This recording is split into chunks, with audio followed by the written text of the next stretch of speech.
একটি সুন্দর দিনে একটি হাঁসের পরিবার নদীতে সাঁতার কেটে বেড়াচ্ছিল এবং খুব আনন্দ করছিল।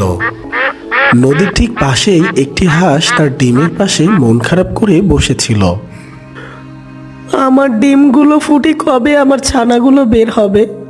এতদিনে তো আমার ডিমগুলো ফুটে যাওয়ার কথা, কিন্তু কেন ফুটছে না? আমি খুবই একা, কারো কাছে আমার জন্য একটু সময় নেই। সবাই সবার মতো কত সুন্দর করে আনন্দ করে বেড়াচ্ছে, আমারও যে খুব আনন্দ করতে ইচ্ছা করে। কিন্তু সেই মা হাঁসকে আর বেশিক্ষণ অপেক্ষা করতে হলো না। খুব তাড়াতাড়ি সেই ডিম ফুটে সুন্দর সুন্দর ছোট্ট ছোট্ট ছানা বের হয়ে আসলো, আর তারা হাঁটতে লাগলো। ও আমার ছানারা, তোমরা চলে এসেছো? তোমাদের জন্য আমি কত অপেক্ষা করে আছি। এমন সময় এদিক দিয়ে একটি হাঁস যাচ্ছিল। হাঁস আর ছানাগুলো দেখে হাঁসটি দাঁড়িয়ে বলতে লাগলো, বাহ বাহ, ছানাগুলো দেখতে কত মিষ্টি হয়েছে, দেখে চোখ দুটো জুড়িয়ে যাচ্ছে। হ্যাঁ, আমার ছানাগুলো দেখতে অনেক সুন্দর হয়েছে, সবার থেকে একদম আলাদা। হ্যাঁ, একদম তাই। ঠিক আছে, তুমি থাকো, আর এই খবরটা আমি সবাইকে জানিয়ে আসে। এই কথা বলে হাঁসটি সেখান থেকে চলে গেল। এই যে বাচ্চারা, তোমরা এইদিকে এসো, আর সবাই লাইন করে দাঁড়াও তো।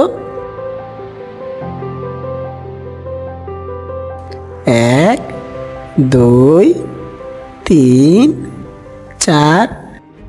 আরে, এখানে তো 4টা বাচ্চা, কিন্তু আমার ডিম তো ছিল 5টা।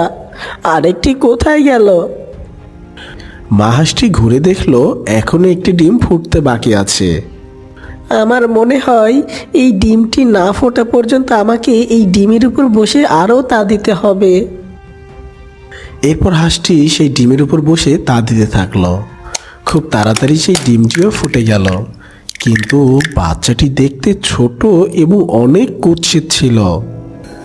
আরে, এই বাচ্চাটা তো বাকি ভাই বোনদের থেকে একদমই আলাদা। এমন কুৎসিত বাচ্চা দেখে হাঁসটি অনেক চিন্তায় পড়ে গেল। পরের দিন ছোট ছোট বাচ্চারা পানিতে সাঁতার কাটতে লাগলো। আজ আমি অনেক খুশি, এই বাচ্চারা কত সুন্দর করে সাঁতার কাটছে, আর এই ছোট্ট বাচ্চাটিও তো অনেক সুন্দর করে সাঁতার কাটছে। এই চলো বাচ্চারা, আজকের জন্য এইটুকুই থাক, অন্ধকার নামার আগে আমাদেরকে ফার্ম হাউসে যেতে হবে। এরপর পুরো পরিবার ফার্মে চলে যায়। পরদিন সকালে সুন্দর হাঁসছানাগুলো কুৎসিত হাঁসছানাকে অনেক বাজে কথা শোনাতে থাকে। তুমি দেখতে অনেক বাজে, তাই আমাদের সাথে তুমি যেতে পারবে না। হ্যাঁ হ্যাঁ, তোমাকে দেখলে আমার বমি পায়। নিজের চেহারাটা একবার দেখো, আর আমাদের চেহারা দেখো, আমরা কত সুন্দর, আর তুমি দেখতে কত কুৎসিত। আমাদের সাথে তোমাকে একদম মানায় না। তোমরা আমার সাথে এমন ব্যবহার করছো কেন?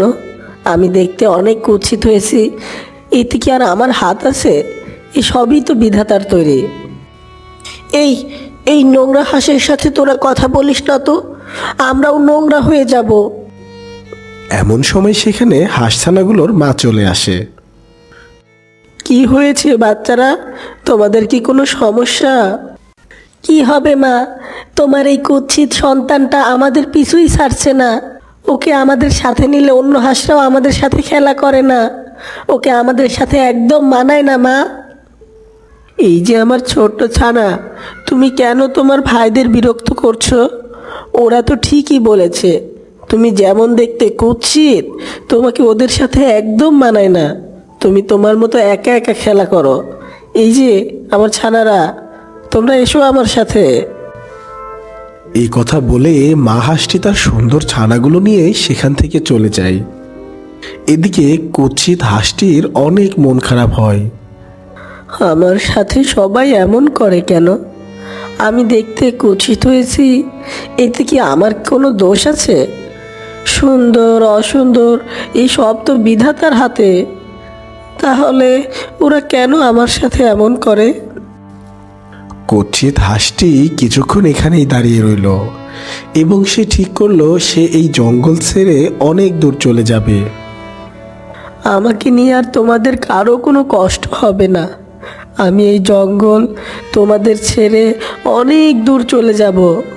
বিদায় জঙ্গল, বিদায়। কুৎসিত দেখতে হাঁসছানাটি মনের দুঃখে সে হাঁটতে থাকে। হাঁটতে হাঁটতে ছানাটি জঙ্গল পেরিয়ে নদী পেরিয়ে এক নতুন জঙ্গলে চলে আসে। যাক, এই জঙ্গলে আশা করি আর কেউ নাই যারা আমাকে খারাপ বলবে। এখন থেকে এই জঙ্গলে আমি একাই বাস করব। ছানাটি জানতো না যে এই জঙ্গলে অনেক ভয়ঙ্কর সব প্রাণীর বাস। দেখতে দেখতে কেটে গেল বেশ কয়েক বছর। কুৎসিত দেখতে হাঁসটিও এখন অনেক বড় হয়ে গেছে। বাহ, আজ আমি অনেক আনন্দিত। আমি এখন অনেক বড় হয়ে গেছি। আমি এখন নিজে থেকে ডুব দিয়ে মাছ ধরেও খেতে পারি। হঠাৎ হাঁসটির কানে কারো যেন চেঁচানোর আওয়াজ ভেসে আসে। বাঁচাও, আমাকে বাঁচাও। আমি যে মরে গেলাম। কে আছো? আমাকে বাঁচাও। আরে, কে এমন করে চিৎকার করছে? মনে হচ্ছে তো কেউ অনেক বড় বিপদে পড়েছে। কেউ বিপদে পড়লে তাকে সাহায্য করতে হয়। না না, বিপদ থেকে তাকে উদ্ধার করতে হবে। এই কথা বলেই দ্রুত হাঁসটি চেঁচানোর শব্দ অনুসরণ করে চলতে থাকে।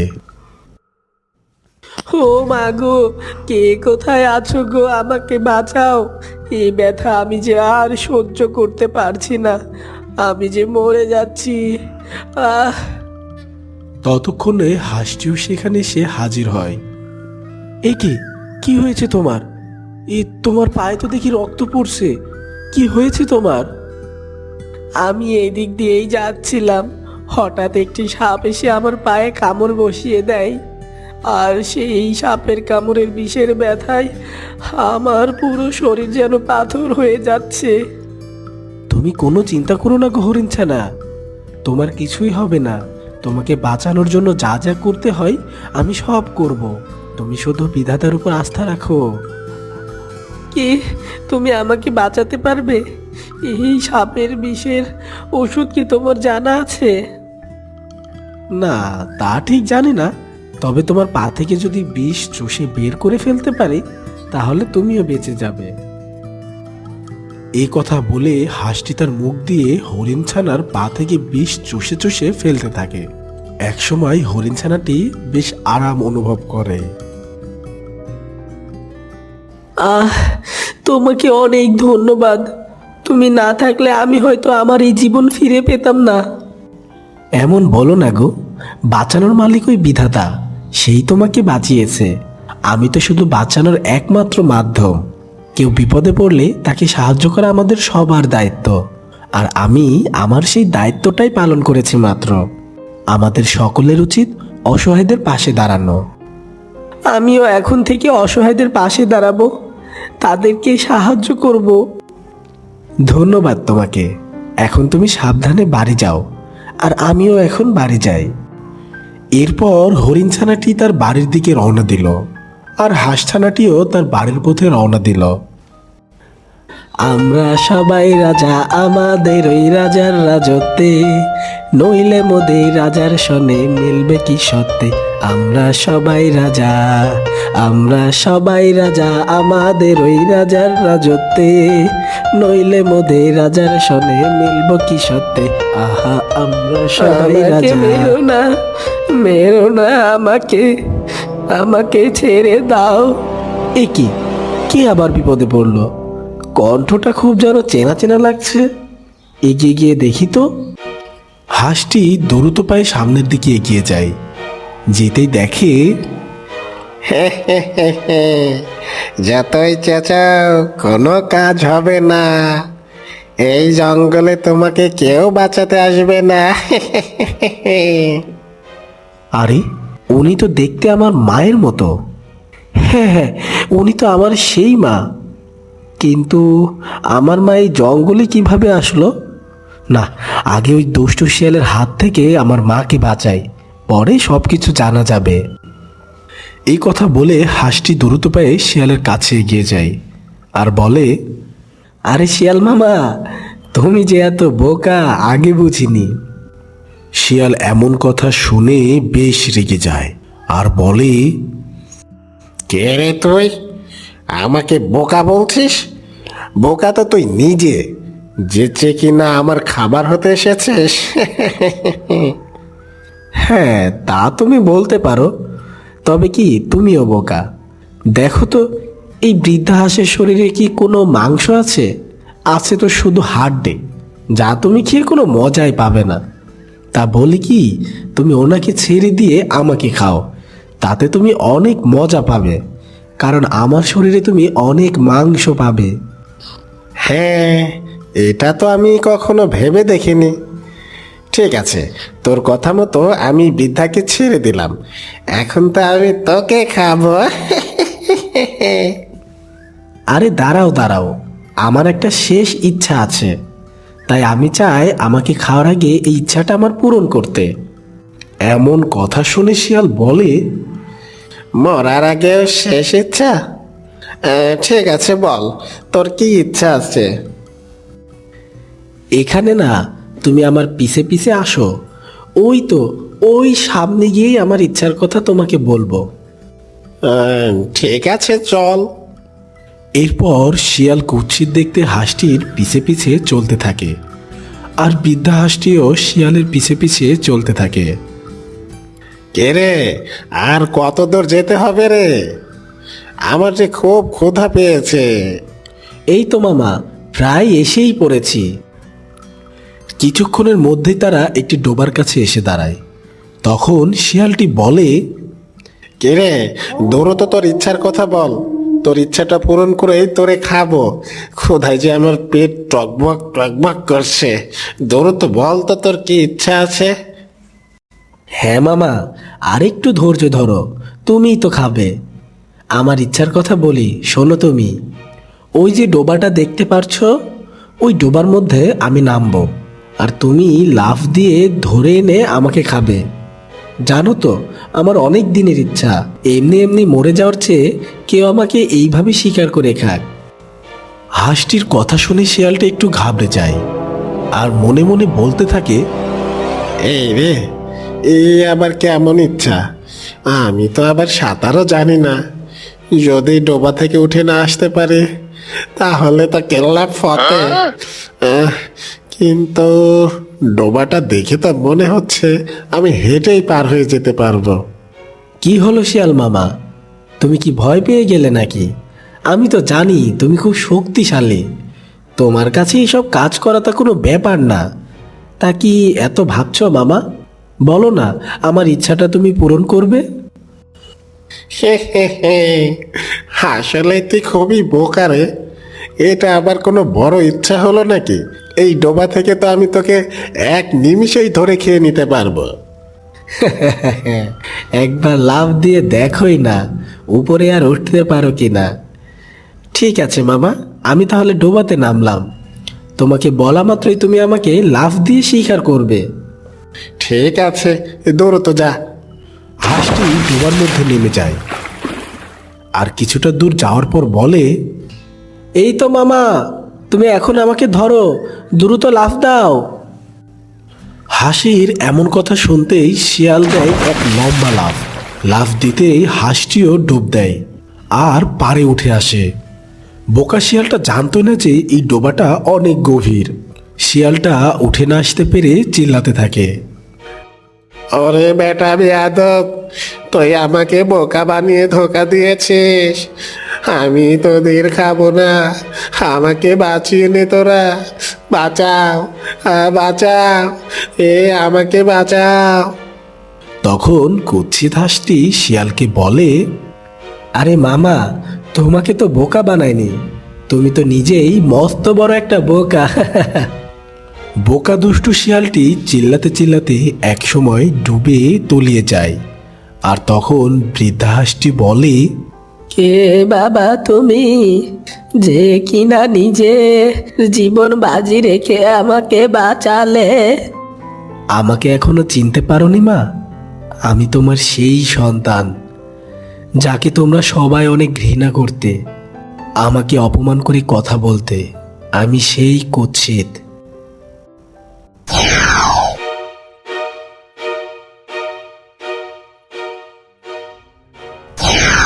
বাবা, তুই তুই এখনো বেঁচে আছিস? আমি তো আমার নিজের চোখকে বিশ্বাসই করতে পারছি না। কেন মা, তোমরা তো এটাই চেয়েছিলে আমি যেন মরে যাই, তোমাদের চোখের সামনে যেন না থাকি। আর তাই তো আমি তোমাদের সবাইকে ছেড়ে এই জঙ্গলে চলে আসি। আমাকে ক্ষমা করে দে বাবা, এমন কথা বলে আমাকে আর লজ্জা দিস না। তুই আমাকে ক্ষমা করে দে। তোমাদের কারো উপরেই আমার কোনো রাগ নেই মা, আমি এখানে অনেক ভালো আছি। কিন্তু মা, তুমি এই জঙ্গলে কিভাবে এলে? কি আর বলবো দুঃখের কথা। তোর 4 ভাইয়ের নির্যাতনের কারণে আজ আমি এইখানে শিয়ালের পেটে যাচ্ছিলাম। নির্যাতন? কেমন নির্যাতন? সব খুলে বলো আমাকে। তোর 4 ভাই শুধু বাড়িতে শুয়ে বসে থাকবে, আর ওদের খাবার আমাকে জোগাড় করে দিতে হবে। যেই দিন খাবার জোগাড় করতে পারি না, সেই দিন ওরা আমাকে অনেক মারধর করে। আর তাই আমি এই জঙ্গলে এসেছিলাম খাবার জোগাড় করতে। আর এই জঙ্গলে আসতেই ওই দুষ্টু শিয়ালের মুখে পড়ে যায়। কি এত বড় সাহস ওদের যে ওরা তোমার গায়ে হাত দেয়? তুমি এখন থেকে আমার সাথে থাকবে মা, তোমাকে আর ওই জঙ্গলে ফিরে যেতে হবে না। তুই আমাকে ক্ষমা করে দিয়েছিস তো বাবা? আহ মা, কি বলছো এসব? চলো তো আমার সাথে। এরপর কুৎসিত হাঁসটি তার মাকে সাথে নিয়ে বাড়ির দিকে রওনা দেয়। আর এইভাবেই একটি কুৎসিত হাঁস আবারও তার মাকে ফিরে পায় এবং তারা এক সুন্দর জীবনযাপন অতিবাহিত করতে থাকে। তো বন্ধুরা, কখনো কারো চেহারা দেখে তাকে বিবেচনা করো না, কারণ আসল মূল্য লুকিয়ে থাকে চরিত্রে, মুখে নয়। এমন সুন্দর সুন্দর গল্প পেতে চ্যানেলটি এখনই সাবস্ক্রাইব করে পাশে থাকা বেল আইকনটি বাজিয়ে দাও। দেখা হবে নতুন কোনো গল্পে। ধন্যবাদ।